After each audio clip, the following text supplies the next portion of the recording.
human luck is like personal work, shame work, mindset work, like all those things. Then we have cosmic luck, which is like the cosmos, astrology, human design, karma, ancestors, the physical weather. Yeah, the third luck is earth luck. And I understood the land, but I did not understand our home or business environment. Welcome to the Wild and Finally Fucking Free podcast show. This is a space where truth talking gets real, behind the scenes grit of the future humans is laid bare, and we are celebrating and sharing the real raw stories of change agents, neurosparkly people, the witchy wild women, the deep feelers, the unapologetic sensors, the status quo challengers, and the huge-hearted healers and helpers. And guiding you through this wild ride of entrepreneurship and full heart-led contribution to the world is me, your host, Kylie Patchett, aka KP. I am a proudly neurosparkly, natural-born status quo challenger, and I thrive on helping disruptors, rebels, and revolutionaries find their voices, amplify their message into the world, and harness their raw potential, alchemize it into unleashing your full potency. Not only will I be sharing the behind the scenes of some of the most amazing, most status quo challenging thought leaders, I'll also be lifting the veil behind my own business. In 2024, I 18x'd my monthly income. Still blows my mind to say that. And this year I am leaning into how joyful and fun it would be to shift from 6 figures to 7 figures in a quantum shifting year. All through leading from my full unapologetic voice, my unleashed potency, and with my big, wildly lit up heart leading the way every single step of the way. So together with my guests, I am going to be sharing the mess and the magic, spilling the tea on the identity shifts behind stepping into thought leadership, breaking the ties that bind us, unlearning old patterns, and reweaving brand new ways of living, loving, learning, and leading. We're here to break boundaries, reimagine what's possible, all while collapsing timelines and leading with joy, love, and our fiercest wild woman selves. This is not just a podcast. It is a rebellion. It is a revolution. It is an invitation to join the Mad Hatters collective movement. And by Mad Hatters, I mean all the colourful, creative, gorgeous, world-changing, out-of-the-box humans out there. If you've ever longed to be wild and finally fucking free, this is your sign to lean in. Let's get started.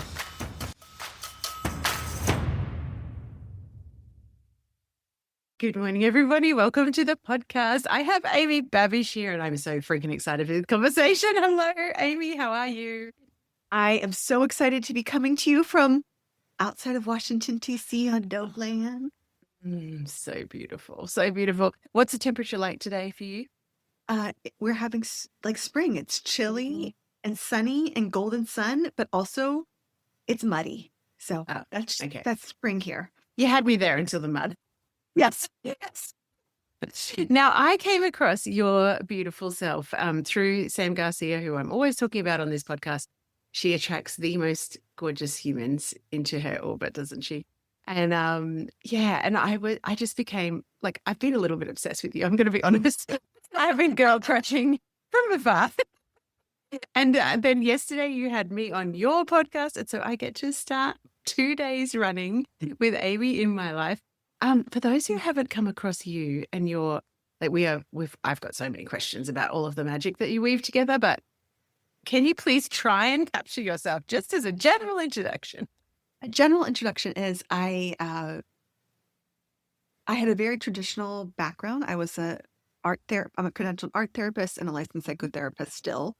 But during that time, my soul woke up when I had my daughter. I started adding many modalities to complement my very spidey sense intuition. And my je ne sais quoi magic. And I am an alchemist. So I help people come home to themselves, their bodies, their homes, their land, their lineages, and their legacies. Oh, just like, every single time I listen to another episode of your podcast, I'm like, and she does that, and she brings that in. But do you know what my favorite part is? And especially now having received myself, like in the podcast that we did yesterday, like this just deep, like my sense is that you are so connected to spidey senses, as you just said, that like it's not even really about all the modalities that you weave together. It's just like I know exactly where I want to just gently, ask or be curious about. And yeah, it was a beautiful thing to receive. So thank you. Deeply, deeply, deeply grateful to have had that. Actually, I don't know whether you can see, but behind me are all the sticky notes where I'm planning my shelving after about Feng Shui, which is hilarious. I love it. I'm curious, when you say woke up when you had your daughter, so would you say like are you going to use the term like spiritual awakening? Like what do you actually mean when you say woke? So I've had, I'm a very old soul in many, many lifetimes. Yeah. And in this lifetime, I have had many layers of remembering who I am and then, minimizing it, putting it in a box for safekeeping or for a special time. And forgetting. Yes. Yeah. And when I was pregnant with my daughter, I had hyperemesis gravida, which okay, that's famous by Princess Kate. Yeah. And you can't stop vomiting. And there's something about that was a very big initiation. Yeah. My daughter is my biggest teacher. And I just didn't go back. There was no box for anything anymore. Yeah. So it's like unbound, untethered, I know this is not the same thing at all, but what it's reminding me of is I've had a period where I've been getting up really early for calls for something specific. And I have been so tired that it's like there's nothing around me to not let it all in. And I feel like maybe the HG with you with the vom, like it's almost like you can't put yourself back in the box because you've got no resources to do that. So you're like, wide open. Yeah. Wide open. I think that every structure I had put in place, I had a lot of structure before. I was pre that and post that. I am not the same person. All the structures that were in place just were thrown out the window. Bile breaks things down. It broke everything down. Yeah, far out. Yeah, when you look at the yep. Yes. And from a 5 elements perspective, like, okay. Yeah. You literally were returned to the mush of the cocoon and then let out the other side.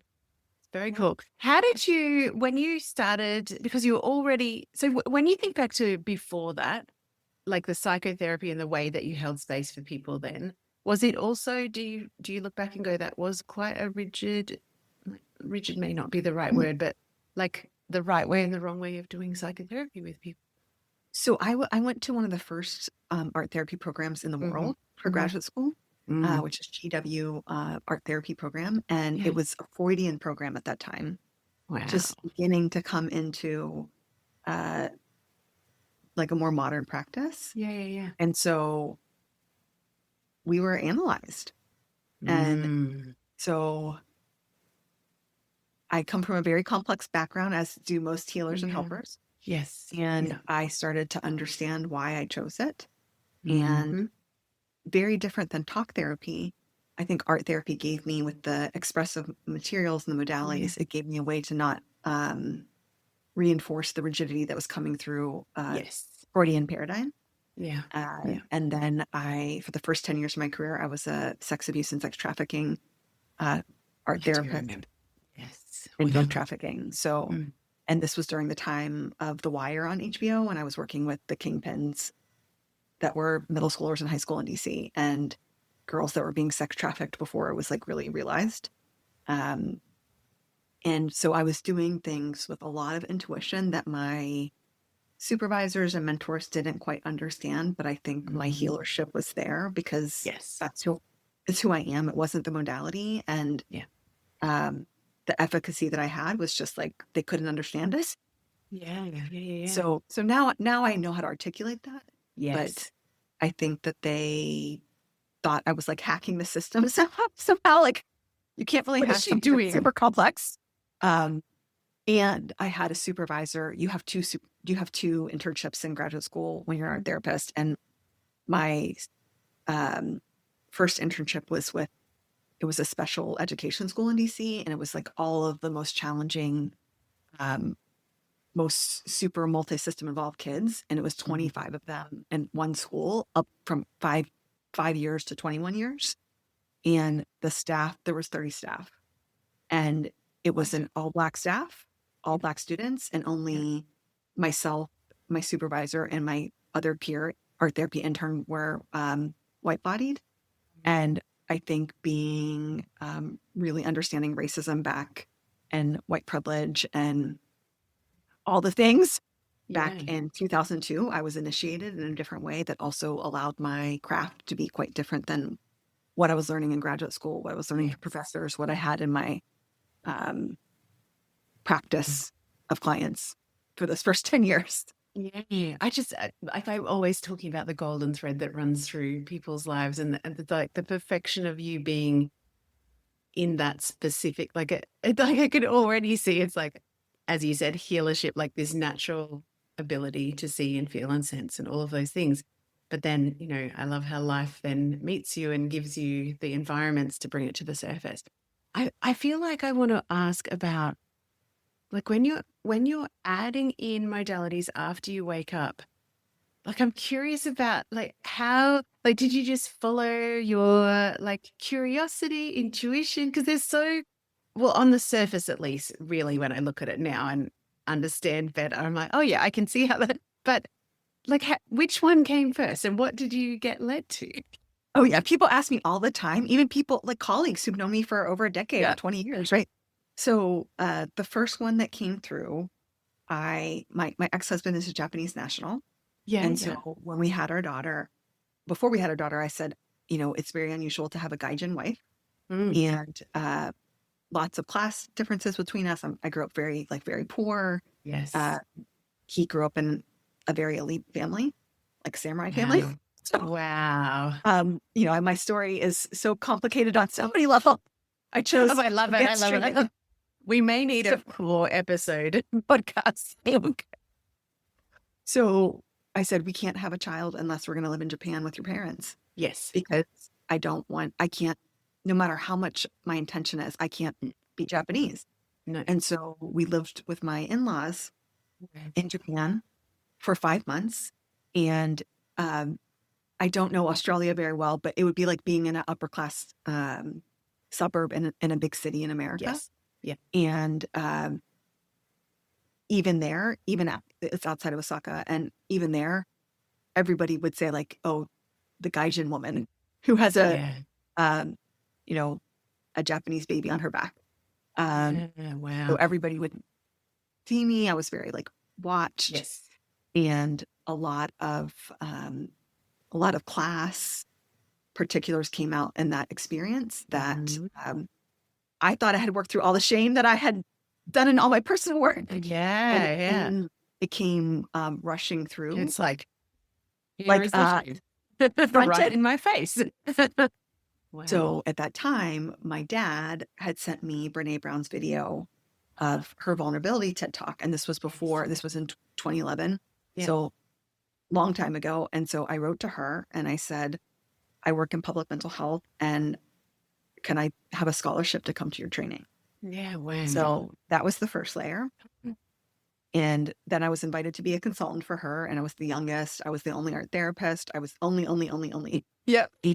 Like I feel like this is a common theme here, though. That's a common theme. Only. The unique unicorn that is Amy. For better and for worse. So I was invited to be a consultant for her. Out of thousands of people, there's 12 consultants. And, I'm so grateful to her. So much happened through her for me. Yeah. I was the first of 3 people on the East Coast. And then I had a multiple private practice group therapy associate office. People came to me far and wide. And from that, in that Brene Brown phase, I wrote to the only woman in Japan being trained by Brene. And I wrote to her, and this was when we had AOL. And I said to her, this was in 2012 or I was 2013. like, what? Hang on. AOL. Yeah, I know. remember that. Right. That back then. So I think it was 2012, maybe 2013. I wrote to this woman and I said, I see that you're getting trained. Can we have a conversation? Because I'm curious to know if you believe that shame is necessary, given that you're Japanese. Yes. And so that was like my heart pound. I'll never forget how I was terrified of hearing her answer. I'm like, does she believe that shame can be used to help people, do the right thing, quote unquote? I'm using air quotes. Yes, uh, yes. um, for like to make people comply. And I'm tearing up because Wow. shame is different in Japan Yeah. than it is in America. And many people are like, it's so safe and it's so beautiful, but there's a lot of shadow there. And we built a really like an 8-year working relationship. And I invited her to my home. We both have biracial daughters, and she's married to an Australian. And our daughters are the same age. And so I said, Brene was saying you need to co-facilitate with someone to learn the work. Yeah. And so I said, come to my home in Washington and we'll invite my clients to my office and we'll do an intensive together. And so we started partnering that way. And very soon I was like, okay, thank you, Brene. And there's a lot more that we both carry to do this work. So she introduced me to constellation work. Oh, wow. Then she was like, next time you're in Japan, bring everybody down. She lives in a different region than Osaka. And we went to this national park above the clouds. And this was the first time I realized that the rocks can talk to me. And so we're in this national park above the clouds and the stones boom to me. Her name's Miyuki. You need to ask Miyuki if she wants to have you bring your clients to her region of Japan. And I was like, oh my gosh, I don't know. The stones can talk to me. Did I imagine it? And then they boomed again. And we're walking out of this national park. And I said to her, what do you think about bringing some of my clients, inviting some of my clients to come to Japan and doing a retreat here? Yeah. And she started weeping and she said, this has been a dream of mine for 25 years. She studied in America. She's a nurse by training. She's like, my whole life I've wanted to bring people to share my part of the world. And like, I didn't know that I was a stone list at this point. Wow. So that's just a small. And I'm like, I am here for every single bit of this story. Far out. So when Miyuki got to know me, she said, there's only other one person that I know that like understands energy the way that you do. Mm-hmm. And it's a friend and a mentor. Mm-hmm. And so his name is Dan. Mm-hmm. And so I met Dan, and Dan is an economist turned healer. And wow. I have a sense for you and some of your listeners who probably know a lot about different modalities. He was one of the early adopters of the Barbara Brennan School, which became core energetics. And yes. He then kind of made it his own school, which is no longer around, but it's called the Lionheart School. And so Dan changed my life. Wow. And so Dan taught me about somatic work and energy work. And I just kind of had thought like, this is just how it's going to be because I just carry so much trauma and I'm really well adjusted at this point. Yes. But I just was like, this is just what it's going to be like. And Dan was like, you're a natural healer, Amy. And like, you already know how to do this. And I'm just going to teach you how to refine it. And you need to start doing this with your psychotherapy clients. And at this point, I am seeing like people in the news and of the news, like executive world people, lobbyists, people all around the world. And I'm like, you want me to do what? Yeah. Hang on a minute. I mean, I'm listening, but I don't know whether they're going to be fit for it. So what magic unfolds when you start doing it? So I start doing this. And so for those people that, want to know what that is. So it's basically somatic work around receiving life force that goes beyond just putting like your feet on the earth. And so I have a whole cadre of free meditations on Insight Timer of this modality. Okay. Hang on a minute. I'm just making a note, everybody. I'm like, how do I get more of this juju? This is So Dan taught me that modality, Wow. and he taught me about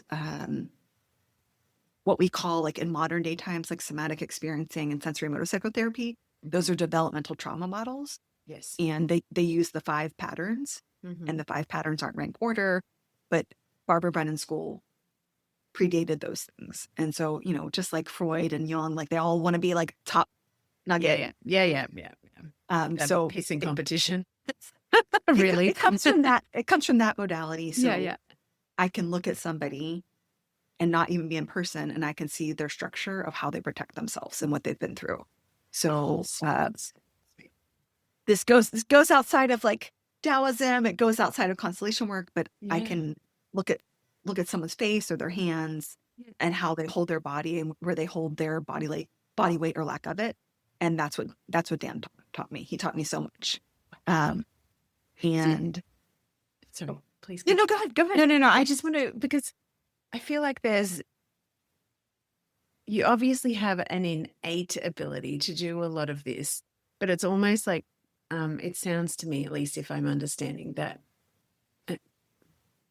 finding mentors that were just able to, was it help you not understand as in make sense of, but help, for a wordsmith, I'm lacking word, like it help you, I want to say funnel or shape what is already this natural felt sense into something that can be kind of layered into different modality, like how would you Yeah. describe, because I would say that like it helped me, like I'm someone in this lifetime where integrity is so important, and yes, being in right relationship with power and mm-hmm. privilege. Yes, And there's a lot of confusion no matter what we're in yeah, around all of that. And especially yes, when people come to us in a vulnerable place, mm-hmm. like I need your help for things to be great, or because things are a shit show. Yes, Like yeah, I want to yeah, make sure that I am really contextualizing the fullness of what it is versus like when it's just like not full, it becomes like more of Amy, like Amy's doing this versus like yeah, Dan really helped me to realize that I do have this innate way about mm-hmm. me, but Mm-hmm. he helped me to harness and refine how I receive Mm-hmm. the support to do the work. So a big difference that the way that I work versus how other people work is I do a lot of group and retreat work, Yeah. and a lot of people talk about holding space. Mm-hmm. And this is where it's like, whoa, when Amy does this, this is very different. Yeah. So I don't hold space. And I teach people when we're doing group work or retreat work that I teach them how to be held. Mm-hmm. And so when I explain, Mm-hmm. I am a vessel, and the 10,000 that came before me are behind me, and the mountains and my mentors and my guides and they're all behind all of us. And so I lean on them. Yes. I don't effort or push Amy's energy into the circle. And I Mm-hmm. don't have to like effort when I do like my retreat days are quite long, like 10, 13 hours. Yeah. So I'm not efforting. And when we're Mm. in a circle, the way that I explain it is if it's virtual or if it's in person, Yeah. rather than leaning in like a scratch and sniff sticker, which maybe not all your viewers can, even our listeners can listen or think of. Oh no, I'm pretty sure we were all the same vintage. It's all good. Right. Like what's Yeah. happening? What's happening with Amy? What's happening with Kylie? Yes. It's like yes. I teach them how to bring their energetic self back. And Mm. especially women who are acculturated to like be like, oh my gosh, that's so scary, or oh my gosh, that's so sad. I tell a story about one of the retreats I facilitated where someone had just lost their partner and she hadn't really fully processed it. It was like a year out.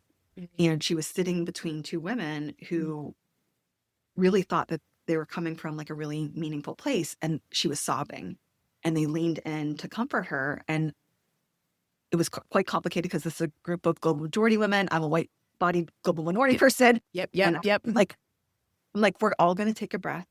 Yes. And we're going to just see what happens when we do somatic work with this woman. Yes.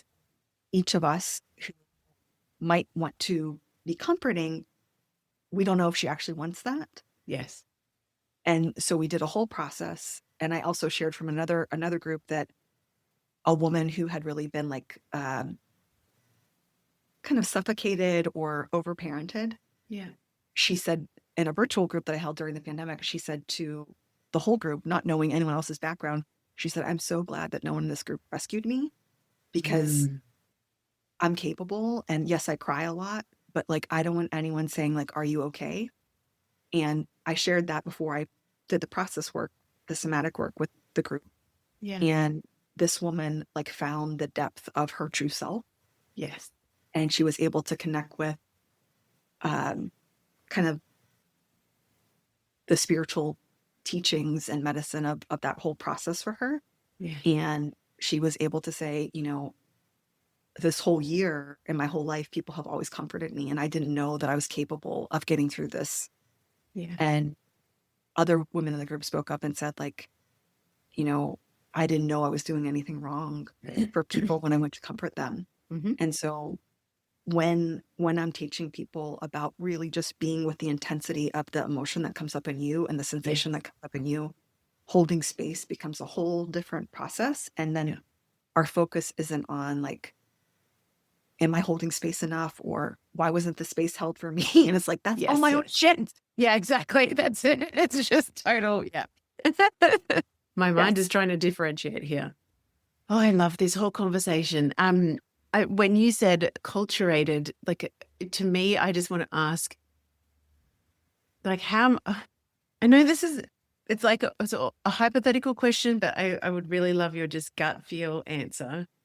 How much of our conditioned and culturated response to emotion is part of the problem of the being stuck in the story and the trauma and the, etc. So I think for some people, it's definitely somatic work, like this lifetime, this experience. Yeah. For many people, especially when we are the person that feels the emotion and we go into a family system, we go into extended family and like no one else feels grief and I feel it like a banshee. Yeah. That is ancestral work. Mm-hmm. And so, some families feel grief like it's cotton candy. Yeah. Whereas other families are like, what's grief? Like, I don't really know what that is. Like green anxiety. Yeah. So when I'm working with people, it's not a one size fits all approach. So it's like I'm discerning which door is going to be most meaningful. Not that it won't be ancestral at some point, but in this present moment, what does someone need? Yes. And, when we take like a broad brushstroke to what people's experience are, we're missing the refinement of that might be true for 90% of the people, but this person actually does need ancestral work. But this person actually needs like some capacity building that they didn't know they had. So it's like, I never know, even when I do all my like checking in before I work with somebody, I never know exactly what it's going to be until the present moment. Yeah. That is what I so appreciate and enjoy listening, because on your podcast, you're actually holding sessions for people, right? So it's like fly on the wall. Like I just said, I'm fascinated, obsessed, as I said before, but in a healthy way, I'm sure. But no, I just love, I love hearing and listening. And I have such a deep resonance with listening to voices, particularly when, in that, so I'm listening to you and I'm hearing, and, obviously you're talking with the person that you're talking to, but there's always this like deep presence. Like I never feel like you're rushing, and it's very clear to me that there's never a thing that you are wanting to get to. Like there's no agenda or it's not Amy deciding that this person needs this and that's where we're going. And it's just this. And now that you're actually saying about you're not holding space, I'm like, oh, okay. And I'm understanding a little bit more of this, because I do feel like you are very relaxed and lent back almost, and you're just allowing whatever happens to happen. Can we go back to when you said about like the structure of of people. Like Yeah. when you say you're a stonalist, like you had the stones talking to you, you've got the ability to see the structure of the body. Like, is any time where this feels like it's too much information coming in, or like, is there any? Sorry, That's so Mm. part of my in my human design chart. I don't know which Yes, yes, yes, yes. but I have an amazing ability to distill really complex information Mm-hmm. that's esoteric into really concrete, accessible terms. So it's in my chart. I didn't Yes. know that before So any of this. cool. I love human Um, design. yes, but So good. it's like to me, it's like seeing a beautiful painting, and an artist is like, oh, I want to add a smidge of this and a touch of this, and it's like, especially for like something like pointillism, it's like so many complex things. Yes. I would be like, I take the pointillism and I'd make it into like a 5x5 thing, and I'd be like, this is the essence of the pointillism. Distilled for your pleasure. Yeah. Yeah. I love it. Yeah. So, so you're taking a lot in, but also are able to distill a lot to. Gotcha. So the technical term for it's called differential diagnosis. Mm-hmm. So we had a show in America in the 2000s called House. Yes. And Yeah. so I am like a house kind of person. So I can hear like, you think that this is the problem, and then I want to get everything. Like, I want to know about your home. I want to know about your land. I want to know about your sex life. You're about your digestion. Yes. So I am really good, and I want to know about, most people don't know about their ancestral field, but Yes. that's a factor that I'm holding. Mm-hmm. So I hear about all those things, and I hear about your intention, Mm-hmm. and you think that you need this, and it's like, let me tell you what you really need. Yeah. Oh, I love being a fly on the wall. Yes. I want to come back to the layers of things. So the stones start speaking to you, like Brene stones, etc. And then you've done the constellations. When do you start connecting to like the land magic, and then working with Shui and like all these other? Yes. Because exactly like you said, like, you're able to work with the individual, but then you're thinking about that, feeling into the family constellation. And then like, I feel like it's just like, and then. So the stones and the land started talking to me first. So another layer was, I was a nanny in Beverly Hills in college. Of course you were. Of course I was. And so I hadn't been back to LA in over 20 years. And I had met someone on a retreat who invited me back to LA. And I went to my first holotropic breathwork session. Yeah. And it was on 12/12, which is Christ Consciousness Day. And so I go to a Venice Boulevard place, I think it was Rama Institute, and her name's Madeline Giles. She's wonderful. If you want angelic breathwork, she's wonderful. I know her to this day. This was in 2014. I remember that I am an Asean, and that I brought people to sacred mountaintops, and I had people opening the grid of love in mountaintops before Jesus incarnated. Wow. Oh my goodness. So I was like, every time these things happen for me, Kylie, it's like, like the rocks. Yeah. The rocks in Japan, I made that up. And then like every single time something But happens, it continues. like, it continues. It's like, okay, It's like- Amy, let's drop that. Yeah.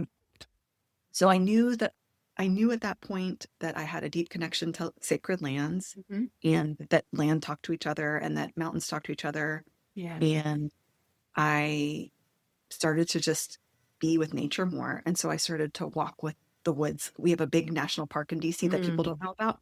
So I would walk in the national park every day and talk to the land. And at this point, I was asking for a miracle in my marriage. And so I would walk as much as I could and hike as much as I could. It wasn't every day at that point, but I started to really understand that I could talk to land. Yeah. So when we went to have the first retreat in Japan, the day that we flew to Japan was the day that Trump got elected the first time. And so I thought we were having a different kind of retreat.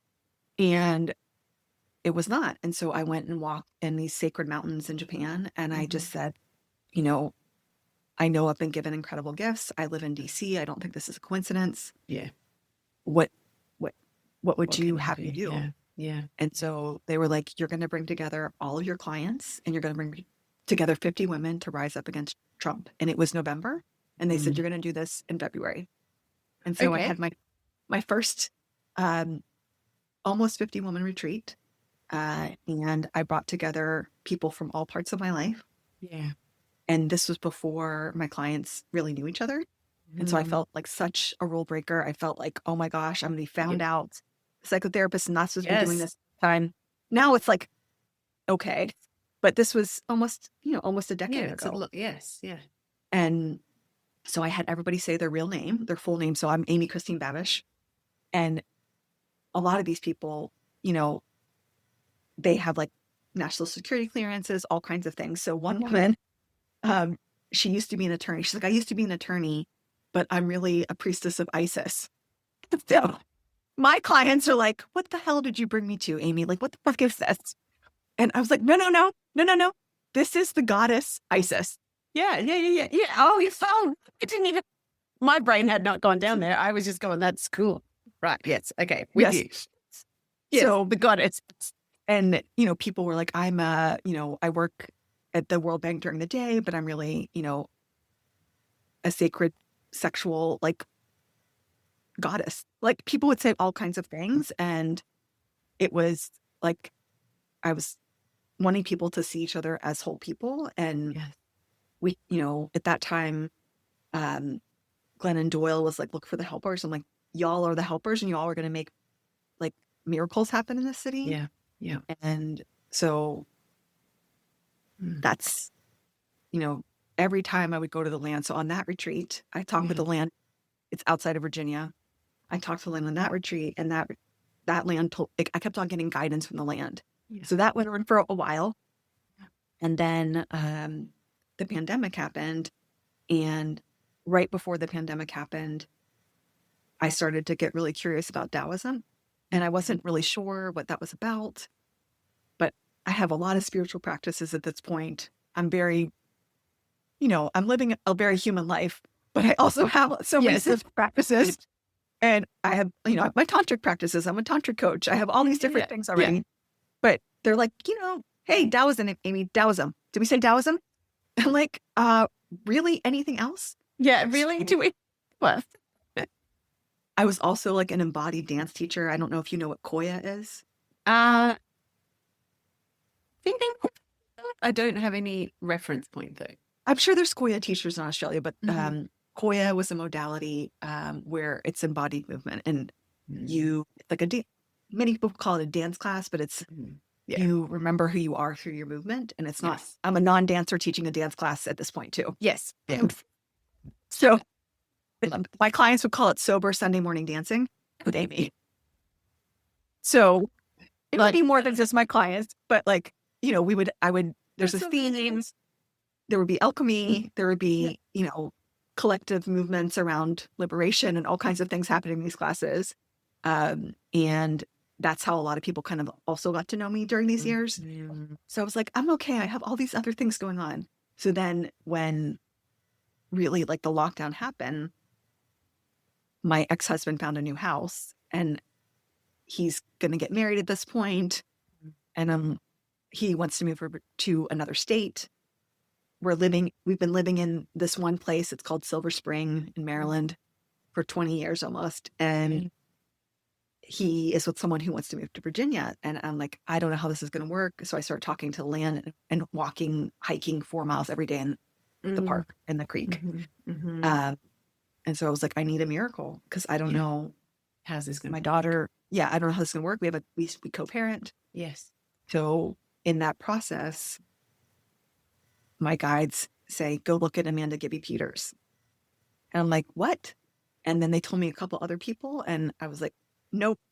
Amanda, I'm willing to check out. Amanda is Simple Shui. She's a modern Feng Shui teacher, and she's my mentor and my friend. And right before I buy my house, right before they show me the house, they're like, you need this. So I miraculously can buy this house, and I'm from a lineage where only one other woman has ever bought a house by herself. And my business is still a scatter plot. I could ask me questions about that. And it was a miracle that my guides led me to Amanda, because I have a very challenging home in Feng Shui. And just like relationships, every home has gifts and challenges. Every home has gifts and challenges. And my house in traditional Feng Shui, they say, if you have influence with an architect, tell them never to build a split level home. Yep. And which is what I have. That's what I have as a fact. So I start to really immerse myself in Feng Shui. And then the next layer is you need to understand the nuance of somatic work through Qigong. And so they led me to a Qigong teacher. And they're like, you need to understand the 5 element theory through Qigong. Yes. And you need to understand how, even with a lot of nuance that I had through Dan and through all the different somatic modalities that I do through polyvagal theory, there's something that those modalities they've lost when it comes to the ancient wisdom of 5 elements and the body. So I become immersed as a Qigong practitioner. And I am just loving this. I'm like, yeah, we're still going to do these things. Yes. But this is what we're going to do. Pull it all together. We're going to bring it together. And then from there, when I became a Koya teacher, this was back in 2016. Yeah. You have to co-facilitate a class. You go to an intensive. My co-facilitator is this woman who she had been through a big thing. And she was she's like, I'm ready for partnership. And so I saw on social media, she came out with a woman. And I was like, oh, okay. She's with Sarah Thomas. That's interesting. And this was back in 2016. So my guides all of a sudden are like, Sarah Thomas is your teacher, Amy. She's a Taoist zonalist. And I was like, I've seen Sarah Thomas for almost close to 8 years at this point. Yep. And I started studying with Sarah. And so Sarah goes by they and them. Yeah. Sarah is an acupuncturist by training. Yeah. And the first acupuncture needles were stones. So stone. Yeah, it was obsidian. Yes. Black obsidian. And so stonelism makes so much sense. Yes. Stonelism predates acupuncture. Wow. So the Taoists were using the hospitals that they had in ancient China. They were run by Taoists. And so acupuncture came in later, but the Taoist stonalists used elixirs, poultices, and treatments on the meridians with the acupuncture that later became acupuncture. Wow. But she is 80th generation through the lineage that we're trained in. So Holy. Yes, super potent. So only acupuncturists can study with her mentor. Yes. It's the 80th generation, but Sarah's incredible, and Sarah holds information, she holds information like I do. Yes. So she is a repository for stones, and that just cracked me wide open in terms of being able to do distance healing work for me. And then I bring the refinement of stone medicine into Feng Shui, into people's homes, into their altars, into their manifestations. So it's all just kind of woven together. And then I decided to dial up the constellation work again. And so I always knew when I was doing constellation work, I'm like, there must be more. I can feel there's more, but I don't know. I looked up all different teachers. Yes. It was really important to me to find mentors that I wasn't going to be with a group of white people again. I'm done with ever being in an all white anything. Yeah. That's not congruent for me. Mm-hmm. So I had looked at these mentors for 4 years. Yeah. This was during the Taoism period, which I'm still in. But I love that you love it. All the phases, the chapters. So I'm complete with Koya. I'm still doing embodiment, but no more Koya. I'm done with being a psychotherapist. And they're like, it's Taoism time, Amy. And so with these mentors, I watched them. I'm like, when are you going to diversify your facilitator group? They're not the main trainers, but the people who are going to be the assistants. Mm-hmm. And I didn't see it. And then all of a sudden in October, I get an email and they diversified their staff with queer people, with global majority people. And I was like, oh, this is my cohort, because my cohort is going to match the Yes. facilitator. Yes. So I go to a week-long training. It's a year-long cohort. I go to the week-long training of 65 people. And every constellation we're doing is based on the teaching. So it's not like a regular constellation that just flows. It's based on a concept. Yes. Yes. So my constellation is based on we're understanding the phenomenological field. Whoa. Hang on a minute. Let my brain catch up. The what now? The phenomenological field. Phenomenological. Okay. So the phenomenological field, we use that in Feng Shui. They don't use that word. Yes. But it's like when you have an altar. Yes. And you bring an object on the altar, it's a representative for something. Yes. And like the same when you do tarot cards are part of the phenomenological field. They're not different from you, but they're interconnected and representing all. Yeah, I getcha. So with constellation, we're in the phenomenological field just with representation. Yes. But they want to like drive home the phenomenological field. Yeah. So part of, when we're talking about any kind of work that I'm doing, intention drives everything. Mm-hmm. And in constellation work, intention makes sure we're in the right rails, because people Google constellation work and it's like WebMD, like don't Google it, because you're going to hear all kinds of, you're not going to, with Feng Shui. No. You're going to see bad things that aren't, like those are for people that aren't in right relationship with it. Yes. So the intention I had was to work through kind of all these things that I see in my field, which is the intersection. Like my business model still is reworking itself after 4 years of making this big change. Yes. Which for the Cliff Notes, I created a social impact business. That's what my guides asked me to do. What Spirit asked me to do. And people with financial privilege are going to pay me more than people with less. Yes. And I thought for sure my business model would have turned around. And I was really clear when I came to that process that I needed representatives to understand the intersection of capitalism and racism in my business. Yes. Also the intersection of misogyny in my family system and in my systemic field. Yeah. And I said, my intention is to have a healthy relationship and have a flow of business that is in right relationship with all of this. Yes. So it was the biggest constellation I've ever been a part of. It was probably 40 people. And they were representatives for everything you can imagine, including the planets. And so a cliff note was, misogyny and racism were wreaking havoc in the field. Mm-hmm. Like just like you would imagine if they were in a person, which we see every day. 100%, yes. And the only thing that helped misogyny was the planet Venus came in and gave the love of the universe, and that started to melt it. Yeah, I was about to say love. Mm. And then that impacted racism and many other things happened. But, there were still witnesses because the group is so big. And so we had an altar table with candles and different things. And so at one point, right before racism laid down to go back to Mother Earth, so Mother Earth was there too. Wow. One of the candles literally shattered. Like the glass container shattered.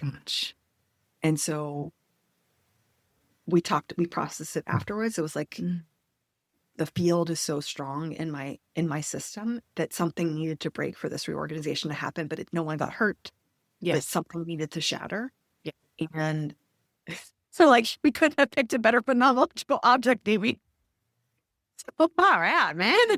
This is intense. I've only ever been part of constellations of 5 or 6 people, and I'm just imagining the vastness of that. But of course, if you're working with things as vast and impactful as racism, misogyny, etc.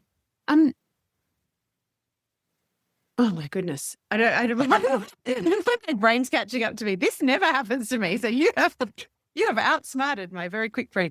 How much, when you say your guides or when the land gives you this in wisdom, next steps, and you said before, remembering and then sometimes forgetting, is there still resistance when you get these messages, or have you developed such a close and over time built trust in both yourself and also the messages that you just okay, that's what we're doing. So I do feel like there's like such deeper communication, deeper trust. Yes. And when I am like on the edge of something, Yeah. so I have been, I would say, like, even though there's been a lot of like massive changes in my life over the past 5 years, Yeah. in my business, I would say I've been in a winter season. Yeah. And so, and also we talked about this a little bit in our podcast session yesterday. Yeah. Perimenopause hit me in 2020, and I thought, like, what is going on? And then this past summer in 2024, I had like roving hot flashes that I've never heard of anyone having. Like, I was having 5 to 9 an hour. Yeah, you said that yesterday. I was like, whoa, that's intense.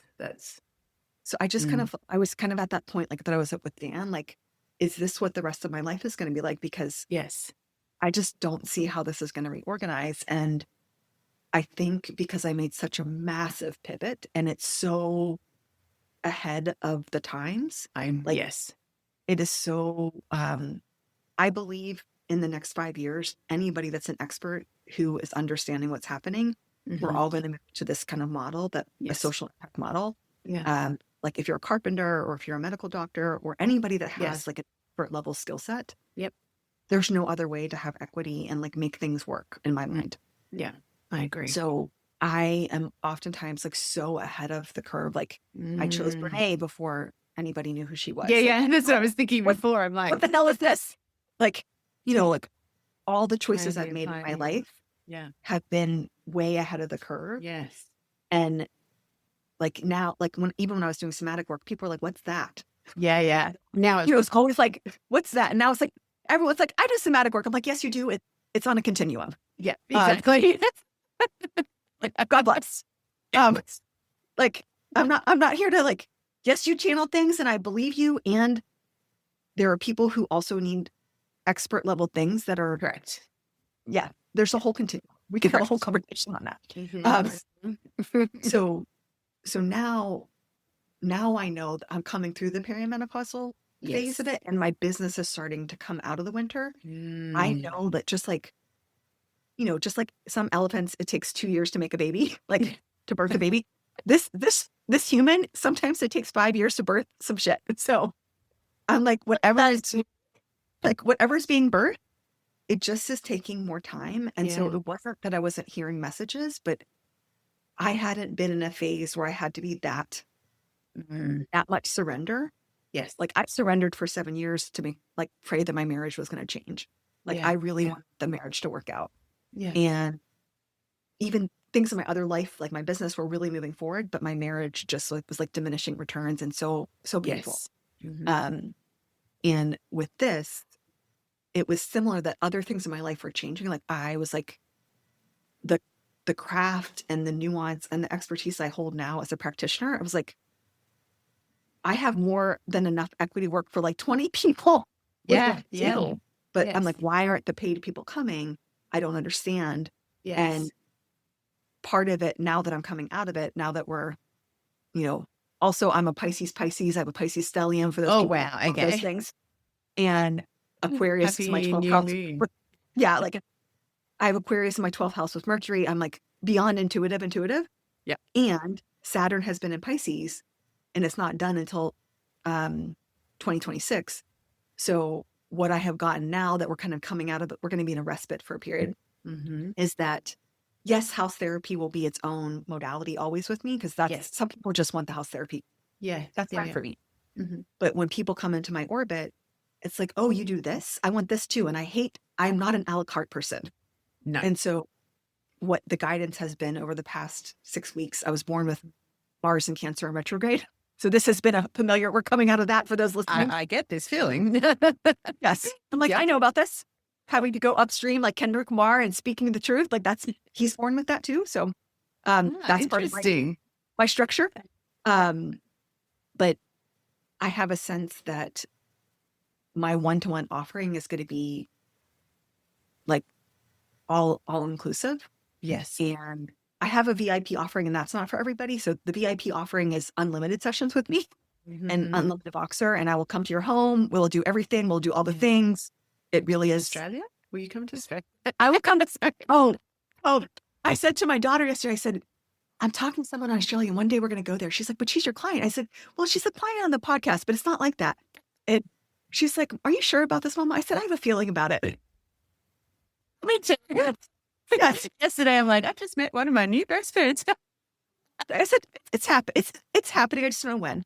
So with that VIP, that person, that client, I have one client like that.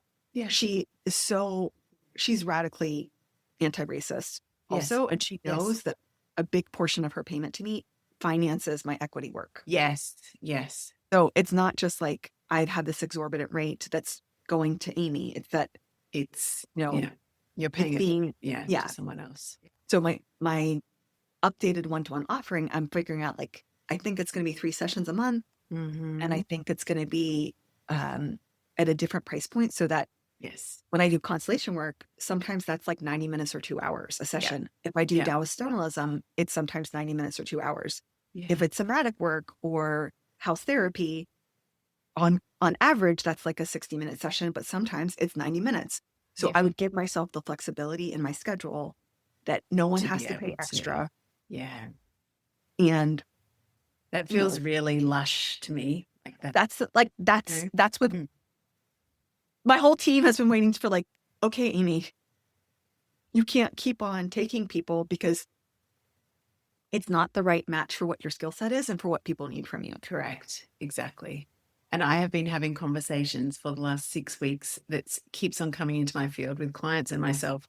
Like, the work has to nourish you as well as nourish others. And it has to be aligned to your value system, and it has to be alignment. Otherwise there's leaky, I don't know. It's not clean energy. So we're not able to show up and do everything that we can. I was fascinated. I was just flicking through your website because I'm like, I know what you do, but I just love one line. Well, I love actually a lot of the copy on there, but one line's like, I'm the person that you didn't, like, it's something like you didn't know that you needed all of this until you knew that you needed all of this, right? So I would love to, because we've talked about all the different modalities, but what we haven't talked about is when you fold all of these things together, what type of things can you address? Because I'm hearing like, physical imbalances, ancestral work, stuck patterns, better self-understanding, connection to intuitive, like more intuitive kind of unlocking. But how would you try and wrap words around what you can help people with? So, I do have I was a stellar psychotherapist. Yes. But I have the line where people that really need psychotherapy, it's a different energy. Yes. And that's not a good use of my skill set. So it's not about a diagnosis, and like coaching world gets that confused. It's about the amount of, like, I call it like sitting Shiva with somebody, like someone that really needs hand holding. That's not my client. Yeah. I don't deal with people with active psychosis, entrenched personality disorder, active addiction. Yes. I have people that will come to me and say, like, I want to get sober. I work with that. Yes. But someone who has like a tendency to relapse, that's not who I want to work with. But for the longest time, when I was the psychotherapist, people came to me because they were these super uber successful people that really had trouble with, if they were married, they couldn't let the love in that was right there, and like a big split in them. But if they were not married, they couldn't find partners. Like someone that was really like not their equal, but somebody that would be a meaningful, healthy, vibrant, like amazing partnership. And so I was the best kept secret for that. Yeah. So that's what people came to me for the longest time. But now these days, I mean, I just had a conversation with someone today. Like she's like, I had no idea that Feng Shui could help with these things. Like, like divorce, legal matters, like fertility. Like I help people who have struggled with fertility, like women in their 40s. Yeah. I helped for a long time getting pregnant. I also helped a lot of women in their 40s through abortion and through late term abortion. Yeah. So, I am the person, like if we were in ancient times, like I would be the person in the woods that people would come to when, like, I know I need your help, but I don't want anyone to, usually it's like, I don't want anyone to know that I was coming to you.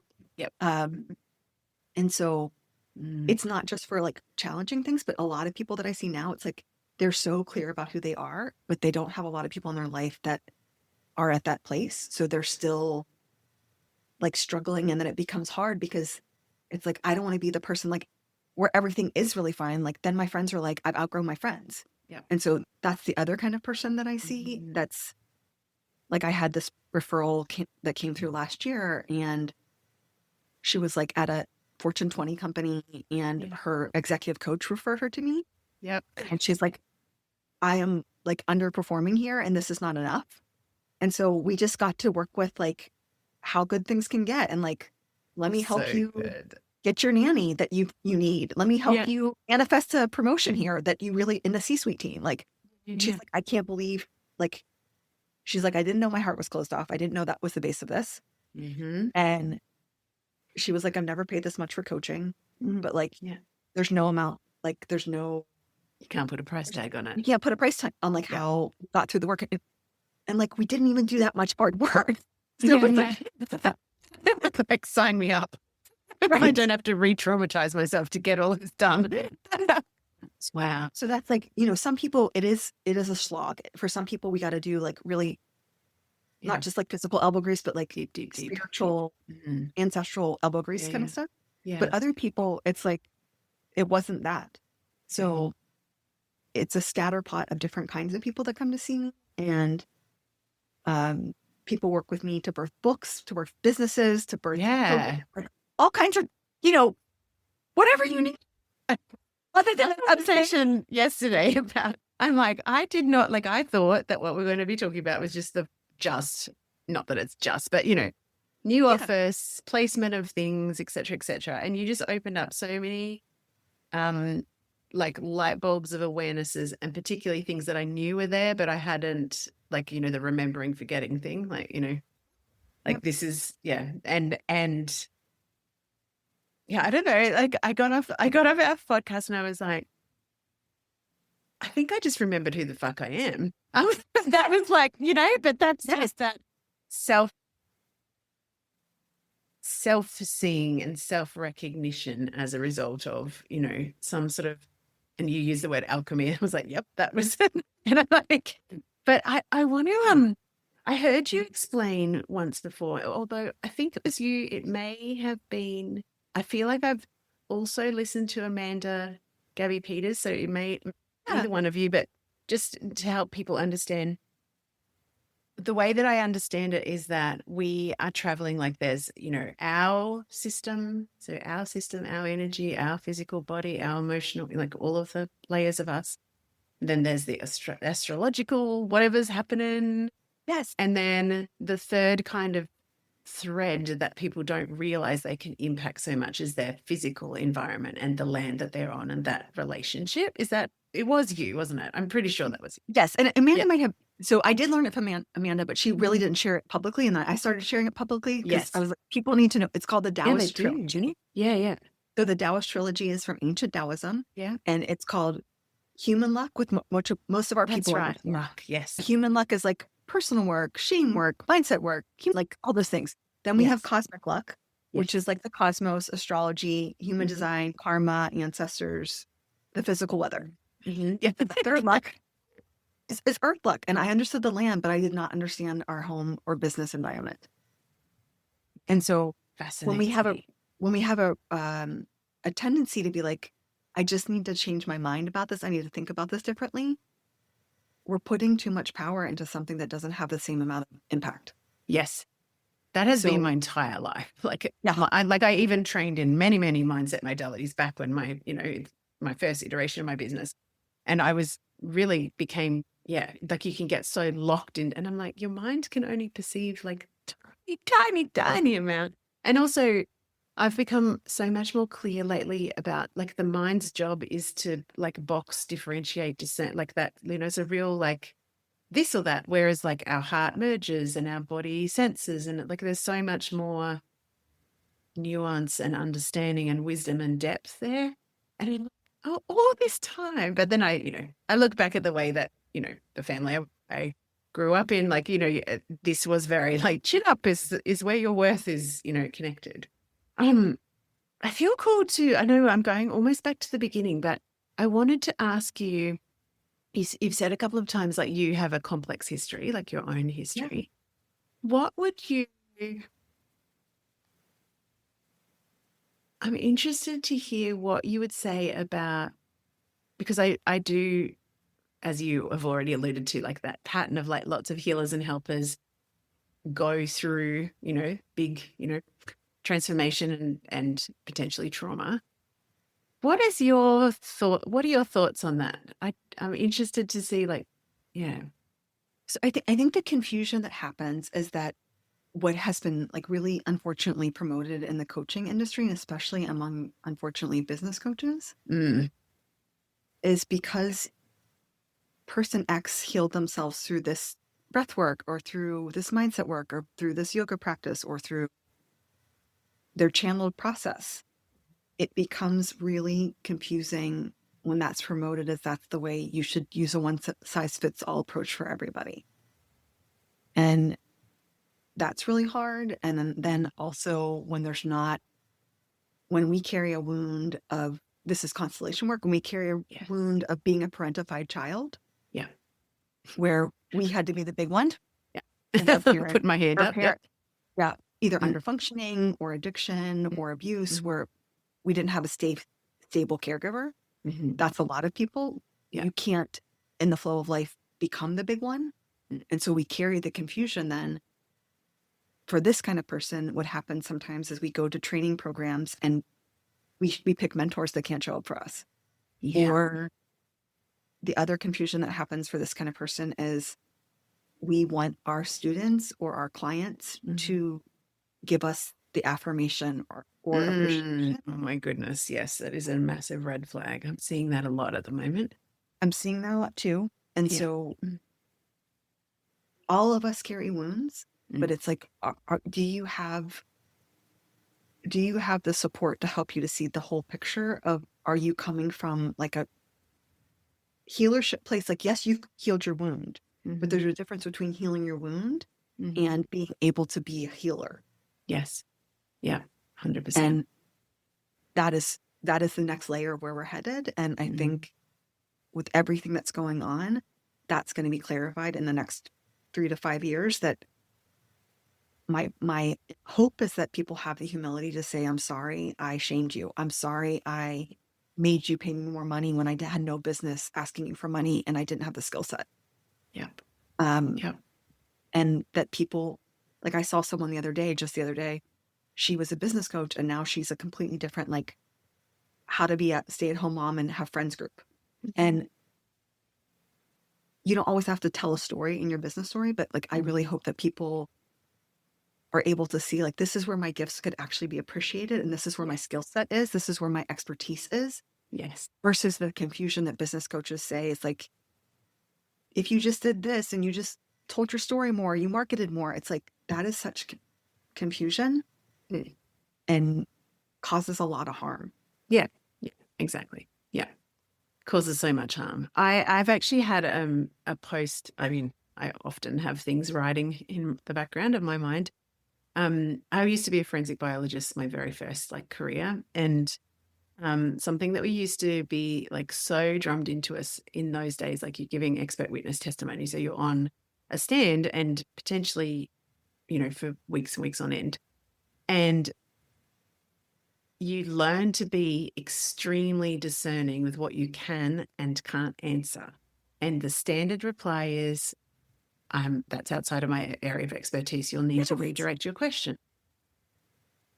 And the post that is bubbling in my heart, because I'm, very fired. I feel too fired up to write it yet because I'm like, well, there's a lot of like stirred up emotion. This is not going to be a clean and clear message. Is that I'm seeing, and this is the reason why I actually left coaching in the first place back in 2017, when I was like, I can't do this. I can't be part of this system of oppression. Like we are doing harm the way that coaching is set up. It's just more of the same shit that these coaches are saying, oh no, I'm not this and I'm not that. And I'm like, yeah, you are. This system, the way that you run your business, the extractive way that you treat your clients, and the way that you are always outside of your expertise because you can make money by saying you're outside your expertise, that is the system. Right. Like, stop fucking around saying it's something different.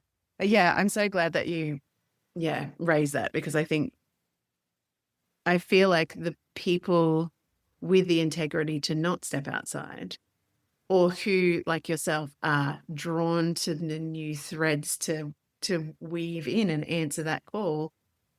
Like, I feel like sometimes it's very discouraging for those of us to see the other people doing it the other way and just being like, how can people not see? But I do feel like the pendulum is like very, very close to the tipping point of like we can't get any further into harmful mode. Maybe we can. I don't know. Anyway. Well, but mid-course correct.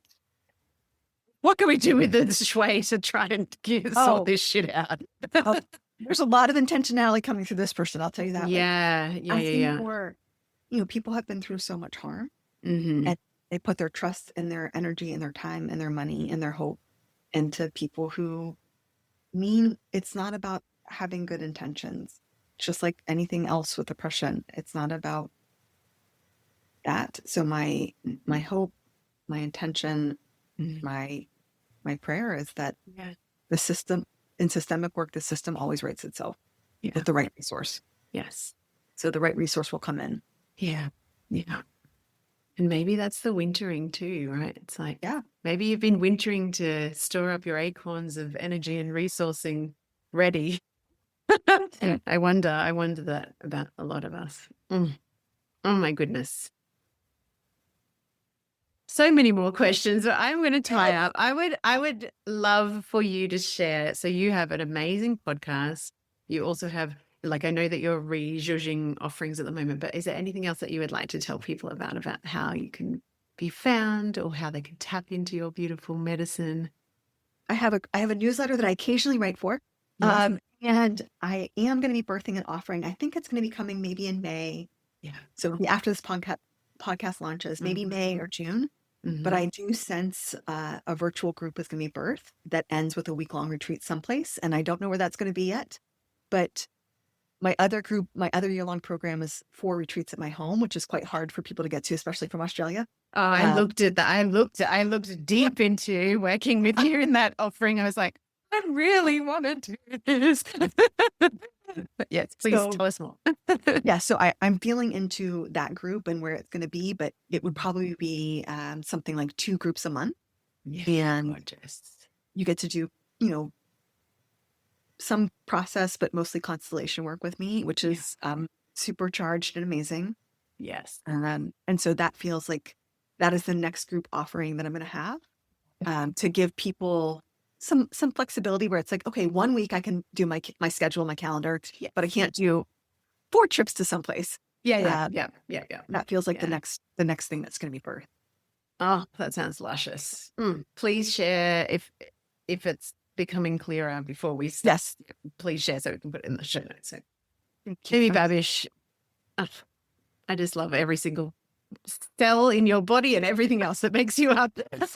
You have, just what a gift to the world. Thank you. And I want to come back to like intention. I have never, ever seen anyone move through the business landscape with such a clear and clean presence. And it's just a joy to observe and watch and learn from. So thank you.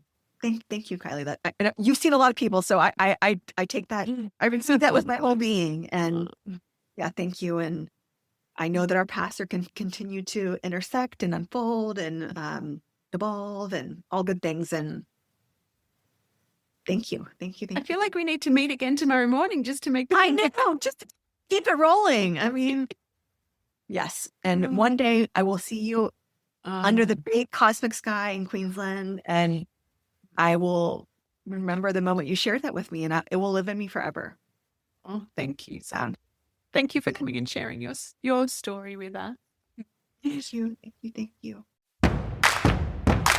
There you go, beautiful one. Another delicious, juicy, truth-talking episode with a disruptor rebel or revolutionary sharing the identity shifts and the mess and the magic of leading right on the edge of your expansion and going first as a visionary leader, as a woman creating a business, and inviting people to completely new ways of learning, living, loving, and leading.